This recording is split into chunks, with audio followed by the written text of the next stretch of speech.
Bien, este, vamos a comenzar con el primer problema de la discusión previa al parcial, el cual va a ser un problema de torres de enfriamiento. Este, estos problemas de torre de enfriamiento son bien comunes que se ingresen en el tercer parcial porque es un dispositivo que lo van a ver más detenidamente en centrales termoeléctricas. Y por ello, quizás sí voy a detenerme en explicar algunas cosas antes de hacer el ejercicio. Primero veamos qué es una torre de enfriamiento. La torre de enfriamiento es el dispositivo que nosotros en algunos lugares, ya sea que la han visto personalmente o en videos, se mira de esta forma. Vale la pena aclarar de que lo que sale de una torre de enfriamiento en la parte más alta no son gases de combustión, no son gases dañinos para la atmósfera, es simplemente vapor de agua. Eso es por el modo en cómo opera una torre de enfriamiento. Este, si vemos internamente a una torre de enfriamiento, se divide más o menos en cuatro partes.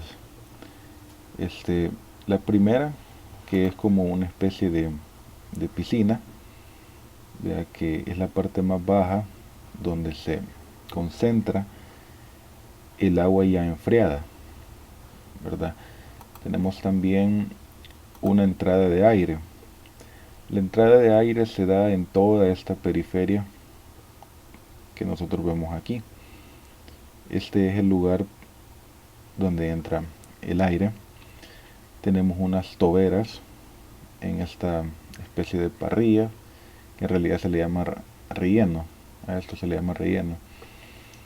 Este, que es el lugar donde se atomiza el, el agua en partículas más pequeñas para aumentar el área de transferencia de calor y hacer más eficiente. Y en la parte más alta tenemos el eliminador de partículas. Resulta que como este es un intercambio de calor a contraflujo, entonces resulta que cuando las corrientes de aire y agua se encuentran en direcciones opuestas, el aire tiende a llevarse consigo partículas de agua. Cuando ponemos eso a niveles, pues ya de una torre de enfriamiento, pueden ser cantidades enormes de agua las que estamos perdiendo en las corrientes de aire. Entonces, para ahorrar un poco esas pérdidas, se ponen los eliminadores de partículas, que básicamente son este, superficies que dificultan el paso del aire para hacer que la humedad que lleva se adhiera a estas superficies y posteriormente condense y regrese en forma de gotas a la piscina de la torre de enfriamiento.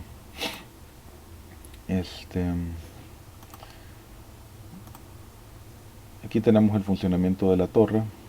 Comienza a caer el agua de enfriamiento y comenzamos a aspirar aire por toda la periferia, y este aire, como podemos ver, comienza a ascender llevándose consigo el calor latente de calor latente o calor sensible. Generalmente es calor sensible el que acarrea consigo del fluido de enfriamiento.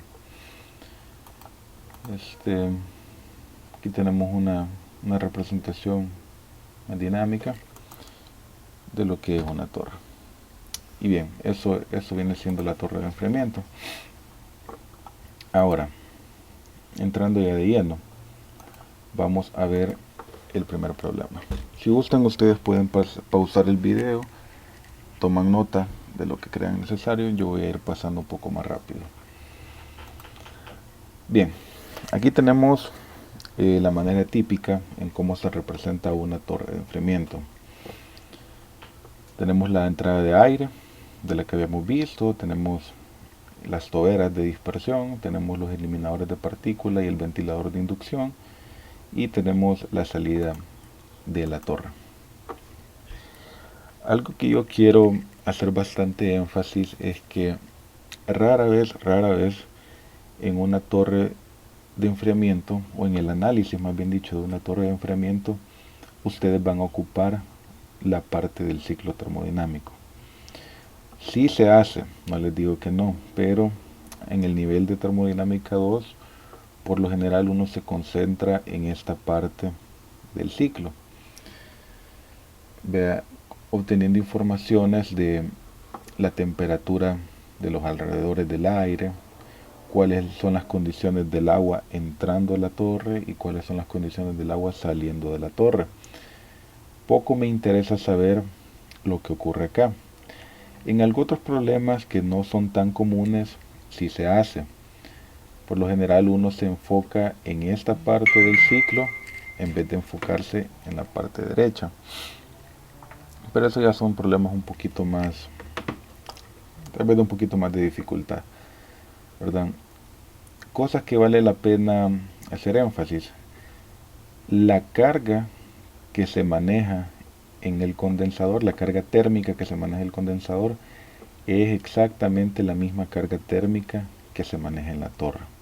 En el sentido, ¿a dónde se va la energía que absorbe este fluido de enfriamiento? Tiene que irse a algún lugar.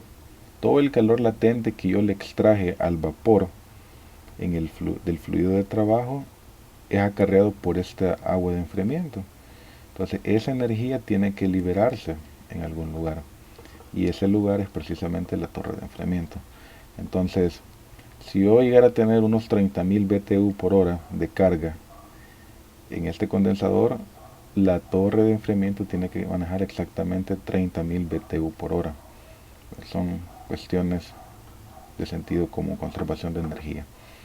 Entonces, recordemos, vamos a tratar de enfocarnos en esta parte del ciclo, en este volumen de control que está señalado acá.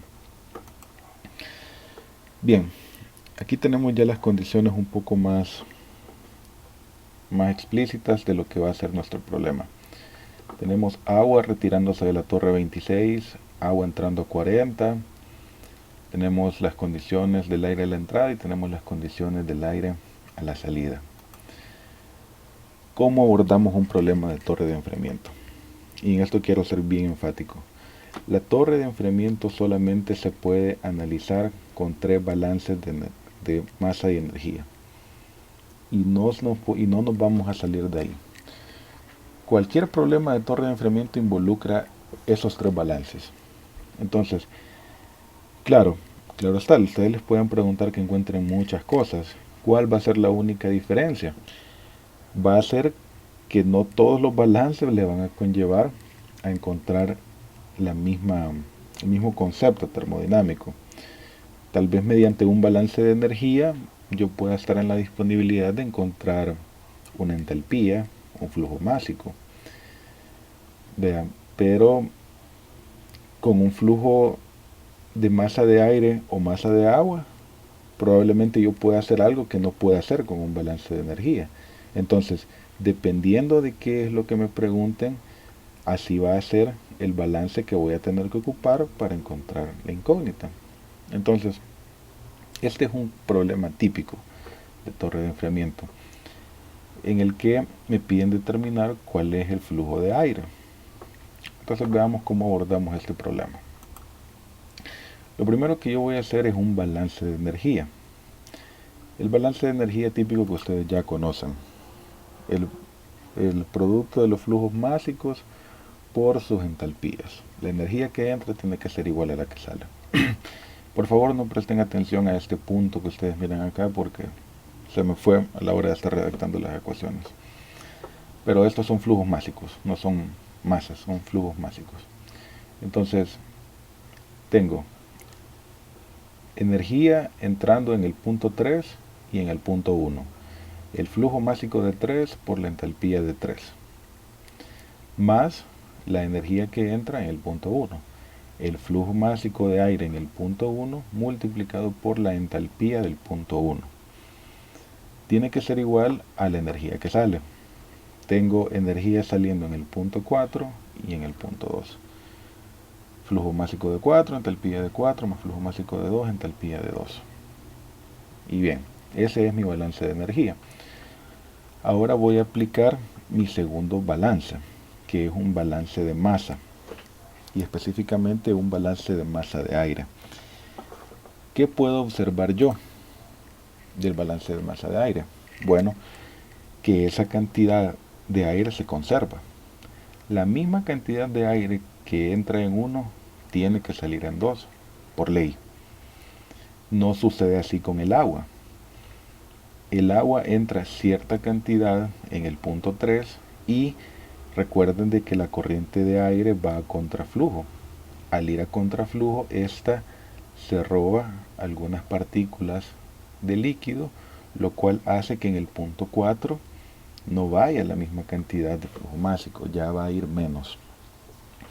De hecho, por eso se pone un bifurcador y se inyecta agua de reposición, que ya vamos a ver cómo calcular esto. Pero esto puedo ver yo de mi flujo de masa de aire. Quiere decir de que si yo retomo mi balance de energía que ya había hecho, yo puedo abreviar un poco más la expresión y quitarme una incógnita más. Entonces, haciendo un poco de álgebra, moviendo términos a la izquierda y a la derecha, puedo llegar a esta expresión y sacando factores comunes, la puedo poner de esta forma y finalmente darme cuenta que mi flujo másico se calcula con base a esta expresión que yo tengo aquí. Yo siempre he dicho de que cuando uno va a resolver un problema, uno tiene primero que preguntarse con qué ecuación voy a resolver lo que me están pidiendo. Y es precisamente lo que yo he hecho.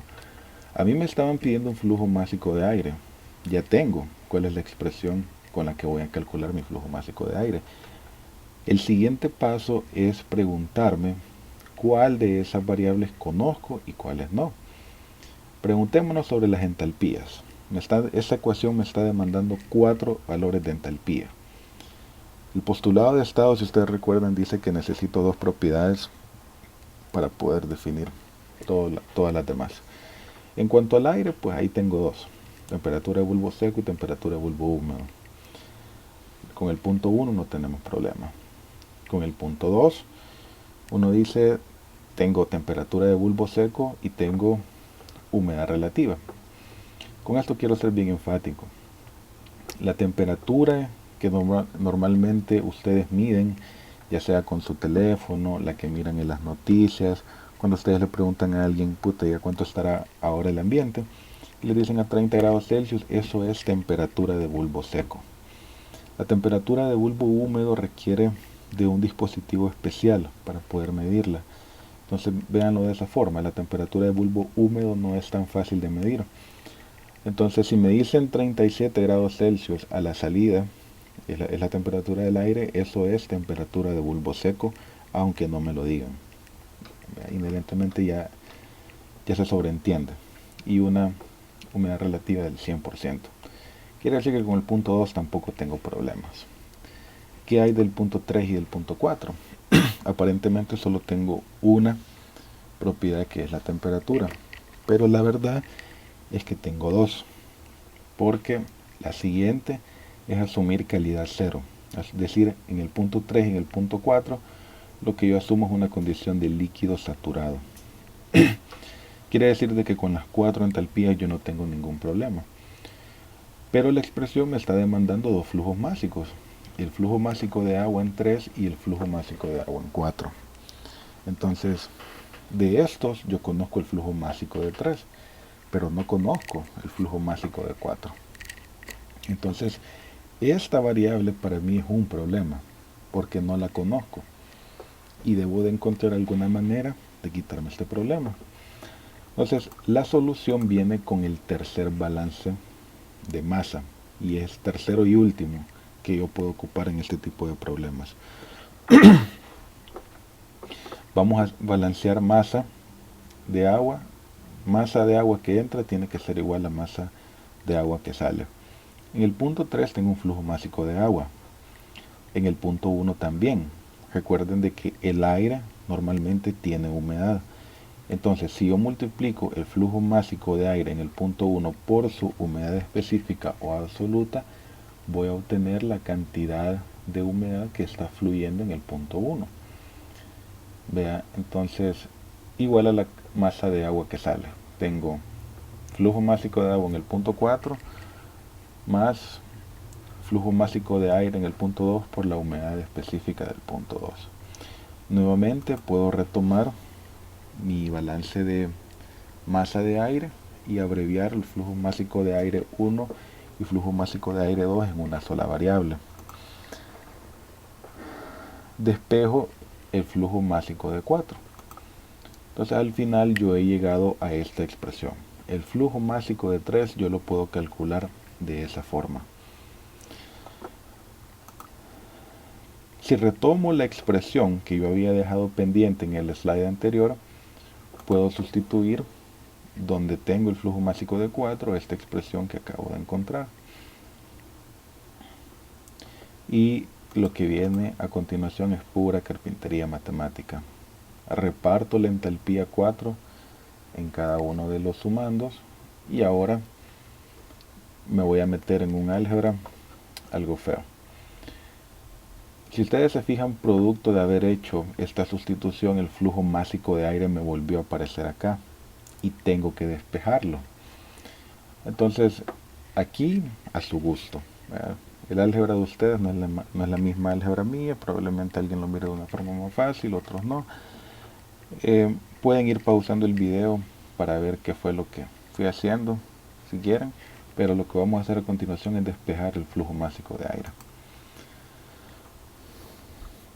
Sacamos factores comunes. Veo que aquí no hice nada, hice lo mismo. Reparto el denominador en cada uno de los sumandos del numerador. Paso esta del lado izquierdo. Homogenizo la fracción. Producto de esa homogenización puedo cancelar el denominador. Puedo sacar factor común, el flujo másico, y finalmente lo despejo.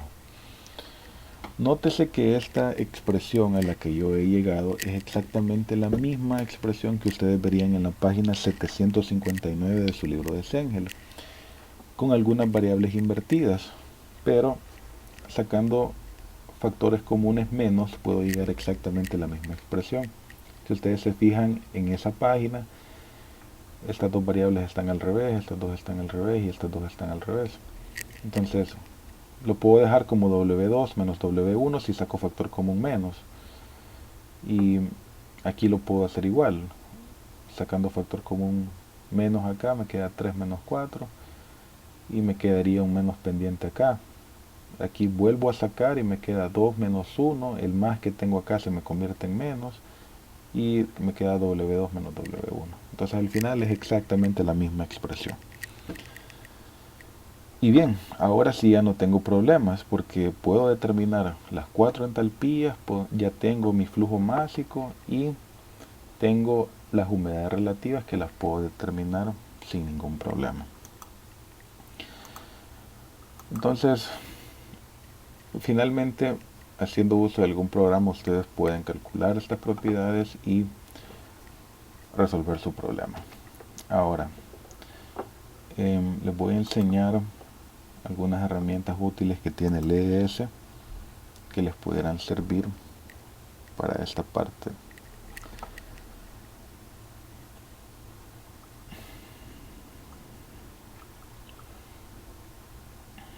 Estando en el ES, ustedes se van a ejemplos, se van a propiedades termodinámicas y si ustedes se fijan acá tienen una calculadora psicométrica. Lo bonito de esta calculadora es que también les grafica los puntos en si estuvieran ocupando la carta psicométrica. Entonces, solamente para ir chequeando de dónde saqué estos valores. Ustedes se fijan del punto 1, tengo temperatura de bulbo seco y temperatura de bulbo húmedo. Vamos a poner la presión atmosférica de una atmósfera, que equivale a 101.3 kilopascales. Y temperatura de bulbo húmedo son 18. Ustedes le dan calcular. Y si ustedes se fijan, la entalpía es 50.7 la humedad relativa es esta, y el volumen es 0.8538 del punto 1. Del punto 2 tengo la temperatura de bulbo seco, que es de 37, y tengo la humedad relativa, que es del 100%, entonces tiene que ser 1. Entonces del punto 2 yo tengo una entalpía de 142.80 y una humedad relativa de 0.04107. Y finalmente lo que me queda es determinar con el punto 3.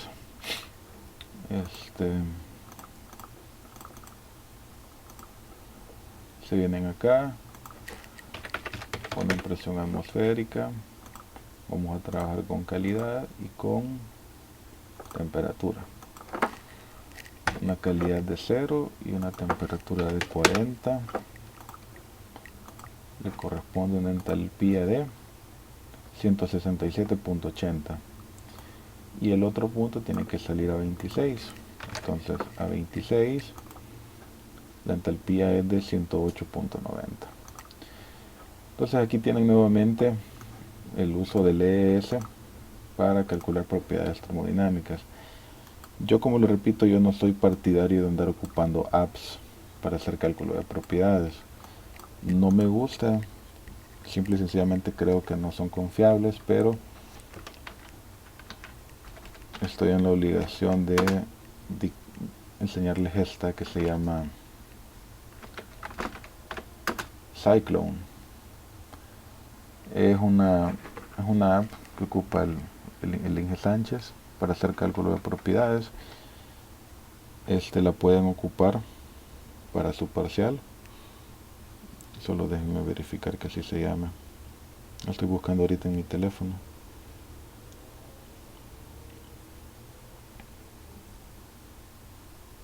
Bueno, no me aparece. No sé si será mi teléfono o es que no se llama así. Les voy a averiguar el nombre, se lo voy a confirmar. Pero hoy en día ustedes tienen apps para hacer este cálculo de cosas si no les gusta ocupar el ES. Pues bien, regresando acá a la diapositiva, puedo sustituir todos los valores ya encontrados y encontrar que mi flujo másico de aire corresponde a 16.50 kilogramos por segundo. Me piden el flujo volumétrico de aire. Ese flujo volumétrico va a ser el volumen específico en el punto 1 multiplicado por el flujo másico de aire en el punto 1, que ya lo acabo de encontrar aquí. Y eso me va a dar 14.07 metros cúbicos por segundo. Ahora me piden el agua de reemplazo. Vale. Esto es sentido común. Habíamos dicho de que cuando el agua entraba en el punto 3 y comenzaba a caer en caída libre, valga la redundancia, la corriente de aire a contraflujo le robaba partículas de líquido, de tal forma que en la salida el flujo másico que yo iba a obtener iba a ser menor necesariamente por la cantidad que yo perdí acá. Entonces, el agua de reemplazo va a ser la resta de el flujo másico de 3 menos el flujo másico de 4. Eso equivale a decir lo siguiente: si aquí estaban entrando 25 kilogramos por segundo de agua y aquí solo me están saliendo 22, quiere decir de que la corriente de aire me robó 3 kilogramos de agua por segundo. Esa cantidad es exactamente lo que yo debo de reponer en la torre para mantener el mismo flujo másico. Entonces el agua de reemplazo, algunos libros lo ponen como flujo másico de reemplazo es igual a M3 menos M4 igual a todo esto. Yo lo calculo simplemente y sencillamente así. Esa diferencia yo sé que es el make-up water. Entonces sería el flujo másico de aire menos el producto de la diferencia de humedades específicas. 0.50 kilogramos por segundo es lo que yo debo de estar inyectando aquí en la torre para reponer lo que estoy perdiendo constantemente aquí. Y bien, ese sería Ese sería el problema de las torres de enfriamiento. Ahora, como les digo, no existe otra forma de abordar este tipo de problemas. Ustedes se van a mantener trabajando en estos balances. Si ustedes se fijan, el álgebra que hay que hacer acá es algo tediosa. Y si uno no tiene suficiente imaginación matemática, probablemente algunas veces se quede corto y no hay cómo resolver el problema. Pero precisamente para eso es el EES. Yo he visto personas que me han entregado tareas en el EES en los cuales se toman el tiempo de despejar las ecuaciones. O sea, no tiene sentido. Porque el EES ocupa un método iterativo que, si ustedes leen los manuales del EES, ocupa Newton-Raphson. Entonces él no despeja. O sea, el EES solamente va viendo cuántas ecuaciones tengo y cuántas variables tengo. Cuando el número de ecuaciones iguala a mi número de variables, entonces él aplica ese método numérico y encuentra el resto de variables. Entonces, si yo resolviera este problema en el ES fuera mucho más fácil, porque solamente tengo que ir ingresando ecuación lineal por ecuación lineal, vea, a modo de que en algún momento voy a ver que el número de ecuaciones se igualó a mi número de variables y no voy a tener que hacer nada de lo que yo he tenido que hacer acá para deducirles una expresión. Esto es trabajoso, es molesto, a mí realmente no me gusta tener que estar haciendo todo esto, pero con el ES sería mucho más fácil. Solamente ir ingresando, como les digo, ecuaciones lineales. Ingreso mi balance de energía, ingreso mi balance de masa de aire, ingreso mi balance de masa de agua, pero de forma lineal. No me tomo el tiempo de andar haciendo esto, de andar despejando. Así que, ojo con eso. Les recomiendo que cuando estén resolviendo este tipo de problemas, hagan uso de la herramienta y solamente vayan metiendo ecuaciones. Solamente se van a mantener en estos tres balances para resolver estos problemas. Para los que les llame la atención y estén interesados en saber un poco más de este tipo de temas, les recomiendo este libro. Este libro está en la biblioteca. Yo lo leí y me gustó tanto que lo fotocopié personalmente. En el capítulo 8 hay una vasta información sobre torres de enfriamiento. Créanme que lo que uno alcanza a ver en la carrera nunca da chance de profundizar, así que a veces le toca a uno buscar por sus propios huesos. Aquí tienen todo. No vayan a creer de que con esto ustedes ya son expertos en torres de enfriamiento. No, hay muchas cosas más que saber de unas torres. Por ejemplo, los rellenos que tienen las torres, los equipos que hacen que el aire se mueva, los ventiladores de inducción, algunos tienen ventilador de tiro forzado, los tipos de eliminadores de partículas, las formas de las torres, porque no todas las torres son hiperbólicas toda la vida. En aire acondicionado se ocupan torres rectangulares, son de otra forma, totalmente diferente. Pero la universidad, bueno, este es un esquema de una torre industrial, miren. Se tienen los rellenos en los costados, ¿verdad? Ya hay de diversas formas. Estas más que todo son industriales. Entonces, pero la universidad a ustedes les brinda lo necesario para que conozcan más por sus propios medios esto. Vean, es un muy buen libro, es caro. Este libro vale como $350 mandado a traer. Pero ya es un libro de maestría. Creo que Ismael lo ocupó cuando sacó su maestría allá en Pittsburgh. Pero es muy bueno, o sea, para los que les interese y algún día se animen a meter diseño de sistemas térmicos con el doctor Aarón, les puede servir mucho. Es un muy buen libro. Pues bien, esto sería todo lo que respecta a torres de enfriamiento y cualquier duda pueden escribirme.